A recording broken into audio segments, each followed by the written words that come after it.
মধ্যে মুড়িগুলো এই যে থাকতে থাকতে আসলে কি ওই লাস্টে অল্প কটা থাকে না, সেগুলো আর খাওয়া হয় না। তাই এখানে দেশি মুড়ি আছে, আর এমনি যে মুড়িগুলো এই যে পাওয়া যায় সব সময়, সেই মুড়িও আছে। দু রকমের মুড়ি দুটো কৌটাই ছিল, বুঝেছো?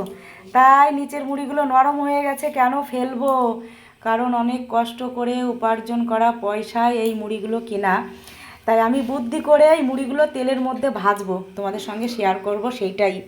এই যে দেখো, দিয়েছি কড়াইতে সর্ষের তেল, আর এগুলো কিন্তু কালো জিরে। এই যে দেখো, দিয়েছি একটা শুকনো লঙ্কা আর কালো জিরে ফোড়ন দিয়েছি। এইবার আমি এই যে নরম মুড়িটা, এই যে দেখো ঢেলে দিলাম নরম মুড়িটা।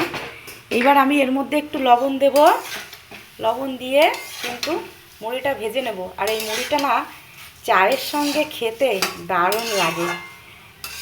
তোমরা যদি কেউ চানাচুর পছন্দ করো, মানে চাইলে মুড়িটা ভাজা হয়ে যাওয়ার পরে উপরে চানাচুর ছড়িয়ে দিয়েও কিন্তু খেতে পারো।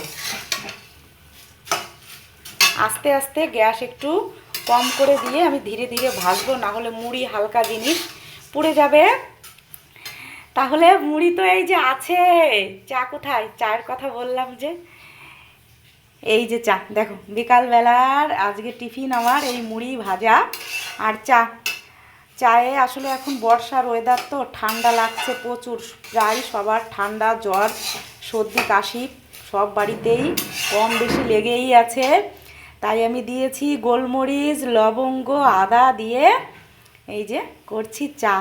তোমাদের দাদাভাই টেবিলে বসে আছে এই মুড়ি আর এই চা খাওয়ার জন্য। তাহলে বন্ধুরা, আমার বিকালে টিফিনটা কেমন হয়েছে অবশ্যই কিন্তু আমাকে কমেন্টে তোমরা বলো।